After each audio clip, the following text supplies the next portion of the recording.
اعوذ باللہ من الشیطان الرجیم بسم اللہ الرحمن الرحیم۔ حضور پاک صلی اللہ علیہ وآلہ وسلم کی کوئی بہن نہیں تھی، لیکن جب آپ سیدہ حلیمہ سعدیہ کے پاس گئے تو وہاں حضور کی ایک رضاعی بہن کا ذکر بھی آتا ہے جو آپ کو لوریاں دیتی تھی۔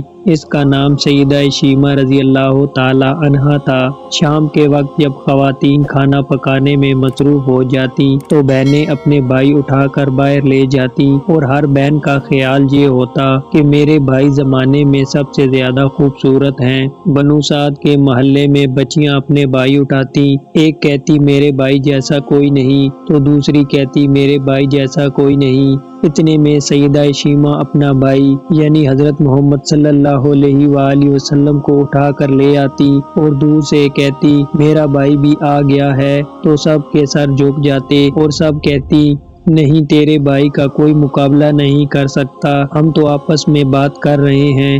ابن بشام سیرت کی سب سے پہلی کتاب ہے، اس میں واقعہ لکھا ہے کہ سیدہ شیمہ حضور صلی اللہ علیہ وآلہ وسلم کو اپنی گود میں لے کر سمیٹتی اور پھر جھومتی اور پھر وہ لوری دیتی، اور لوری کے الفاظ بھی لکھ دیے ہیں جن کا ترجمہ ہے کہ اے ہمارے رب، میرے بھائی محمد کو سلامت رکھنا، آج یہ پالنے میں بچوں کا سردار ہے، کل وہ جوانوں کا بھی سردار ہوگا، اور پھر جھوم جاتی۔ پھر وہ زمانہ بھی آیا کہ حضور پاک مکہ چلے گئے اور سیدہ شیمہ بھی جوان ہو گئی، ان کی شادی بھی کسی قبیلے میں ہو گئی۔ 13 سال کا وقت بھی گزر گیا اور آپ مدینہ تشریف لے گئے۔ جب غزوات کا سلسلہ شروع ہوا تو جس قبیلے میں سیدہ شیمہ کی شادی ہوئی تھی، اس قبیلے کے ساتھ مسلمانوں کا ٹکراؤ ہو گیا۔ اللہ رب العزت نے مسلمانوں کو فتح عطا کر دی تو اس قبیلے کے چند لوگ صحابہ اکرام کے ہاتھوں گرفتار ہو کر قید کر دیے گئے۔ تب وہ لوگ اپنے قیدیوں کو چھڑانے کے لیے فدیہ جمع کرنے لگے۔ قبیلے کے سردار بھی گھر گھر جا کر رقم جمع کر رہے تھے۔ چلتے چلتے وہ سیدہ شیمہ کے گھر پہنچ گئے جو کہ اپنی عمر کا ایک خاصا حصہ گزار چکی تھی، اور کہنے لگے کہ اتنا حصہ آپ کا بھی آتا ہے۔ سیدہ شیمہ نے کہا حصہ کس لیے؟ لوگوں نے کہا جو لڑائی ہوئی ہے اور اس میں ہمارے آدمی گرفتار ہوئے ہیں۔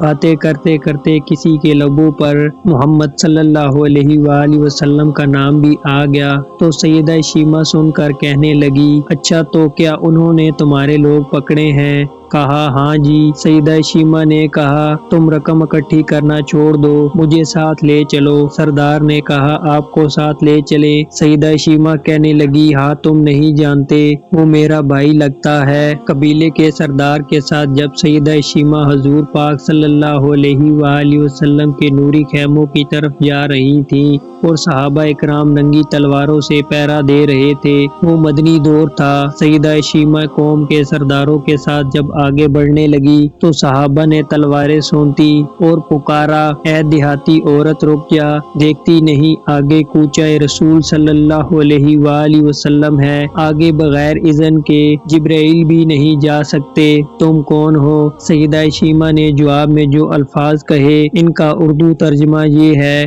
میری راہیں چھوڑ دو، تم نہیں جانتے میں تمہارے نبی صلی اللہ علیہ وآلہ وسلم کی بہن لگتی ہوں۔ تلواریں جھک گئیں، آنکھوں پر پلکوں کی چلمنیں آ گئیں، راستہ چھوڑ دیا گیا۔ سیدہ شیمہ حضور کے خیمہ نوری میں داخل ہو گئیں تو آپ نے دیکھا اور پہچان گئے، فوراً اٹھ کھڑے ہوئے اور فرمایا بہن کیسے آنا ہوا کہ آپ صلی اللہ علیہ وآلہ وسلم کے لوگوں نے ہمارے کچھ آدمی پکڑ لیے ہیں، ان کو چھڑوانے آئی ہوں۔ حضور پاک نے فرمایا بہن تم نے زحمت گوارا کیوں کی؟ پیغام بھیج دیتی، میں چھوڑ دیتا، لیکن تم آ گئی، اچھا ہوا ملاقات ہو گئی۔ پھر آپ صلی اللہ علیہ وآلہ وسلم نے قیدیوں کو چھوڑنے کا اعلان کیا۔ کچھ گھوڑے اور چند جوڑے سیدہ شیمہ رضی اللہ تعالی عنہا کو تحفے میں دے دیے، کیونکہ بھائیوں کے دروازوں پر جب بہنیں آتی ہیں تو بھائی خالی ہاتھ نہیں بھیجا کرتے۔